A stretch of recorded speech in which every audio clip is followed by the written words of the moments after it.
Hi, and welcome to the Price Action Analyst YouTube channel. I hope everyone had a good weekend. I'm just going to do a video today on some options positions that I'm in.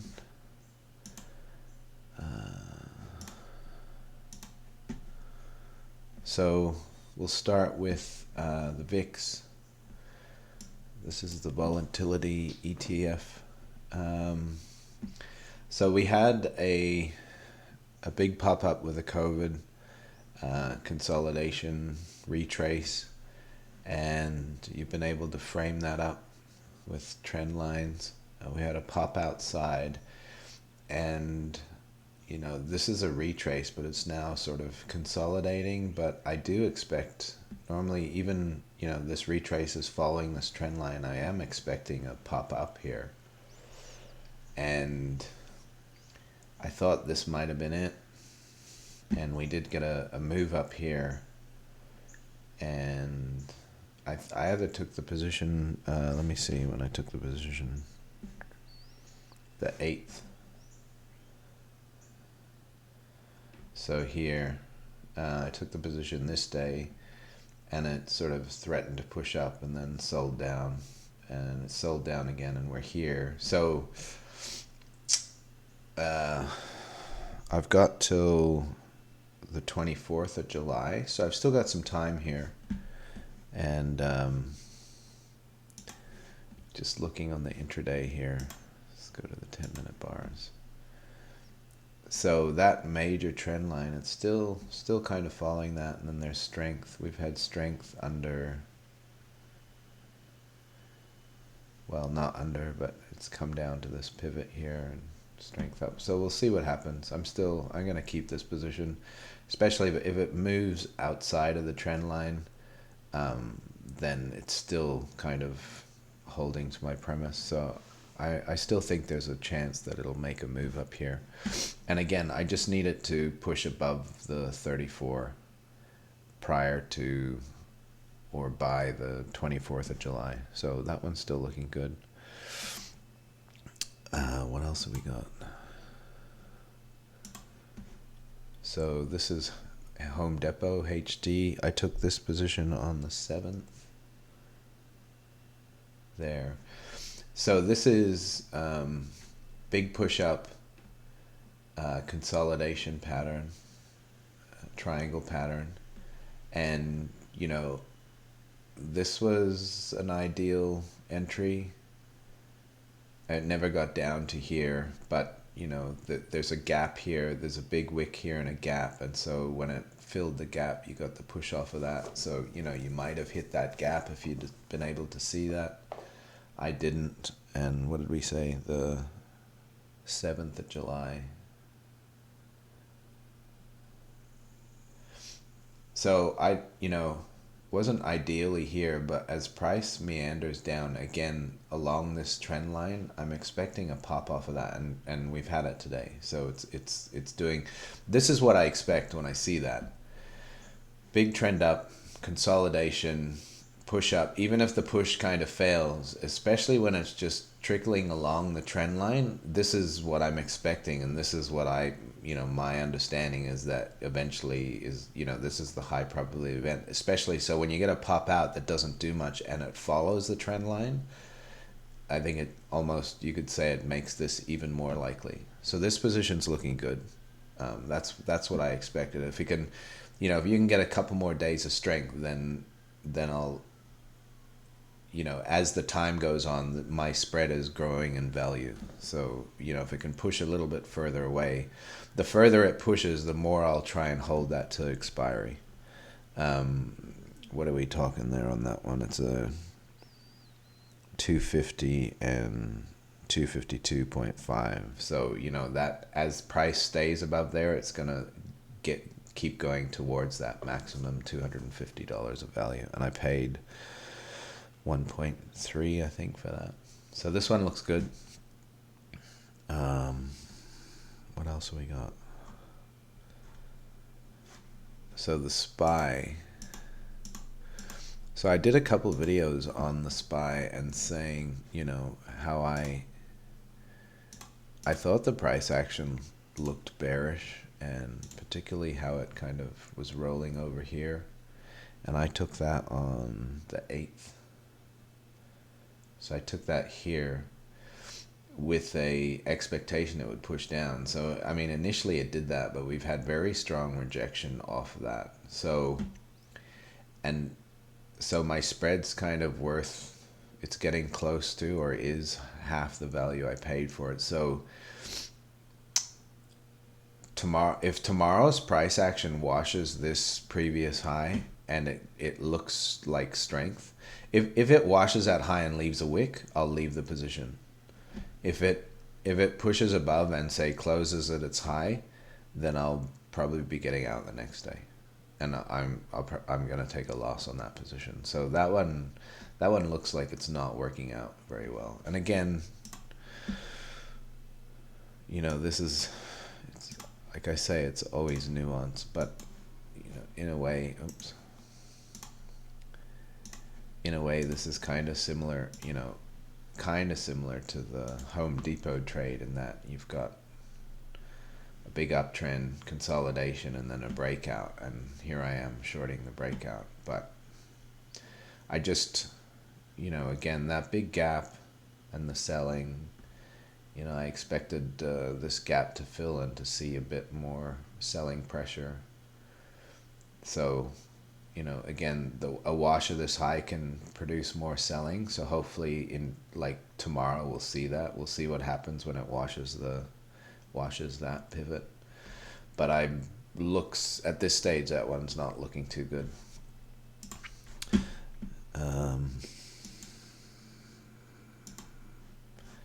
So the next one, this is one I took today.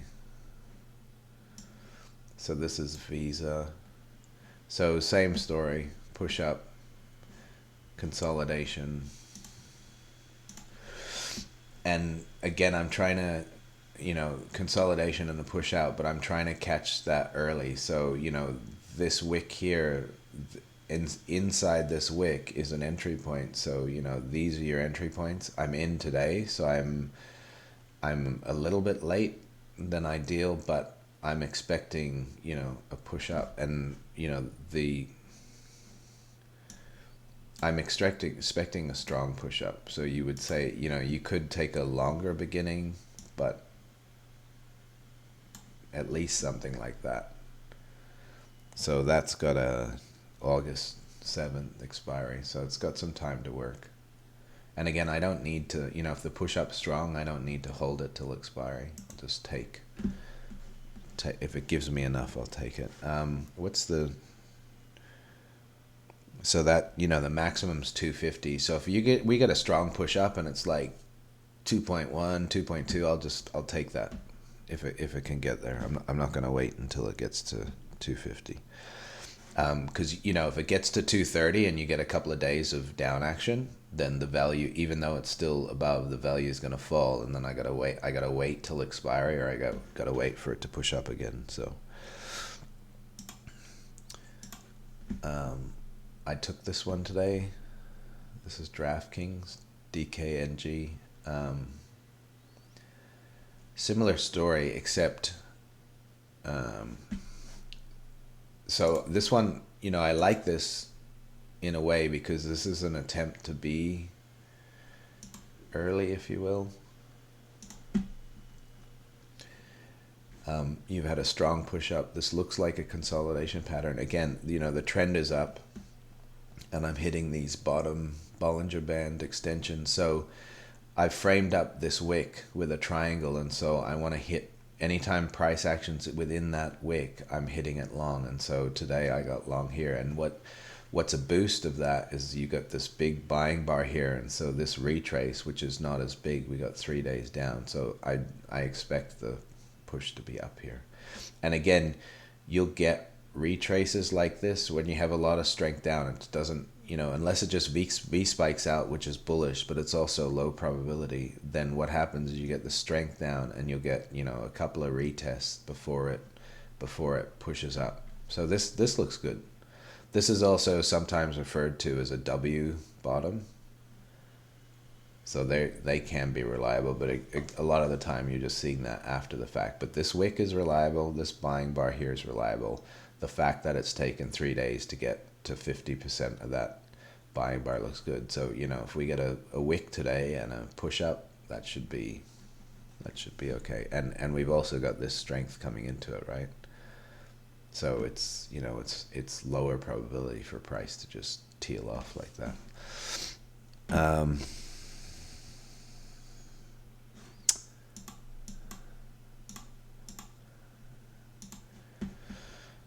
So I saw this one on Twitter today. I think it was Trader Stewie is someone I've kind of followed on options. I don't follow them religiously, but I saw this in his tweet today, and this is Aurora Cannabis. So big push up, retracement, you know, consolidating retracement, and he refers to this as a coil. So the volatility of the price action is getting less and less. But again, from the way I do I mean, that's valid. I agree with that. You won't hear me. It's not a way that I trade noticing coils, but it's helpful. But my thing is, you know, push up, consolidation, retrace, you know, it's roughly 50%. You've got this wick here, you've got this gap, and so it's, you know, it's retesting the gap. You've got 1, 2, 3, maybe call this 4, pushes lower, and so I'm just waiting for some strength off that. And today look better, like it's 11 a.m. and you've already had price go up there, but it's been sold down. So, you know, when that was fully green, it looked a lot better. I thought that might have been the push, but I'm still, you know, I'm still confident about that. And each one of these was a wash of the previous low. So, so anyways, I'm in that as of today. And the blue lines in every graph are my strike prices. I think there's one more. Okay, and this one is. So I took this one on the 7th of July. So this is a put. This was a short position. So I saw these wicks poking outside of the Bollinger Band. So I went short this day. Prices extended above. But again, even though it does that, this is still valid. You're still seeing weakness here. And today is being sold down. So, you know, these are scary trades because it's very much counter trend. But anytime I see the those Bollinger Bands, it's, you know, I won't get long here. And, you know, you're seeing why. If you're buying an option position, you know, that option positions has lost money here. If you get out, you know, unless it just pushes up strongly in the next couple of days, then your option position's kind of losing money, you know. Even if it, depending on the expiry, if it kind of does that and then pushes up, you still, you know, might lose.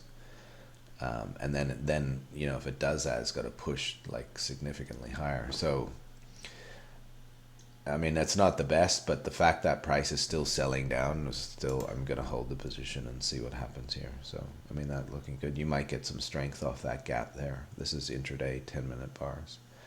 But hopefully price can just push down in here and then, so I'll keep an eye on it. The SPY one looks worse than that one. So anyways, those are, I think that's all of the options positions I have. Debit spreads anyways. So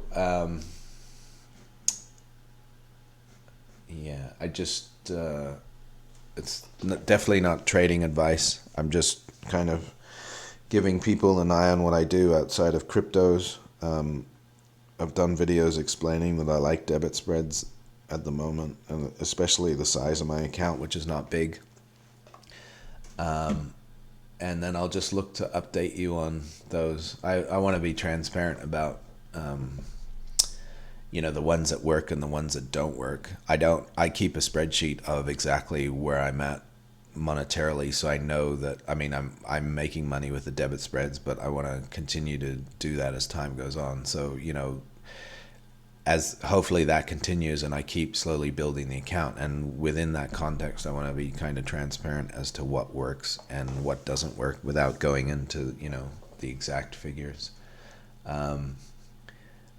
And then, you know, maybe I can get some sort of following as to what I'm doing, because I mean, I need to be confident in the long term that it works before I kind of sell it as any sort of thing that people might copy. The other thing I would say is there are people on Twitter, there are a lot of paid subscriptions, but there's a lot of people that just put out information, and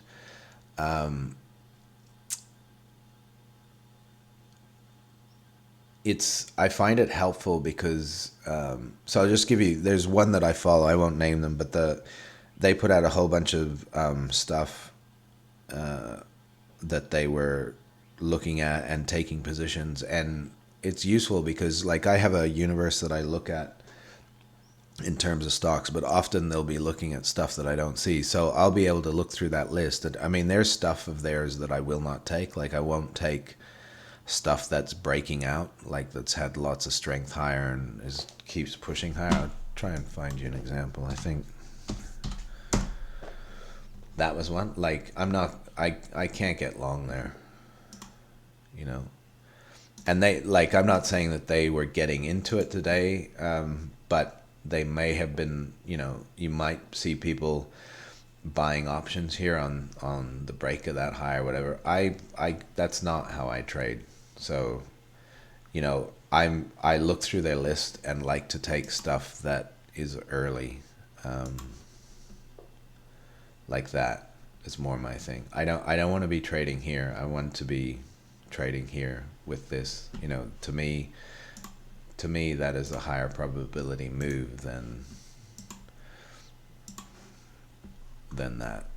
And I'm from what I've seen, there's lots of people out here making livings like that. I just, given my futures experience, it's just not something I'm comfortable with.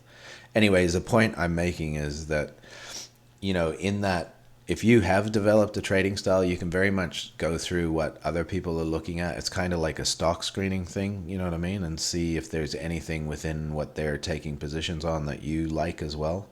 It's a helpful way, rather than just, you know, using a stock screener or looking at the top 50. Like, I have a list that's 2 pages long, but a lot of the time they'll be looking at stuff that's not in my list that I'm happy to trade. So it's worth having a look around on Twitter and see who's following. And the thing is that I've also noticed is, and I've paid for options feeds before where people like are giving you trades in real time. There's people out there now doing that kind of for free. So it's interesting to see what will happen to those business models.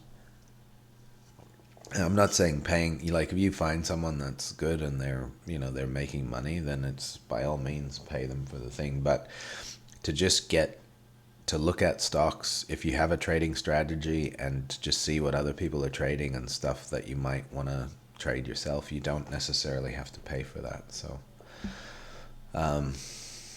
and my YouTube videos might be an example of that. I don't know if they're a good example of that yet, but you know, that's what I'm kind of putting money on. So anyways, I'll wrap it up. Those are my options positions at the moment. I hope this video is helpful.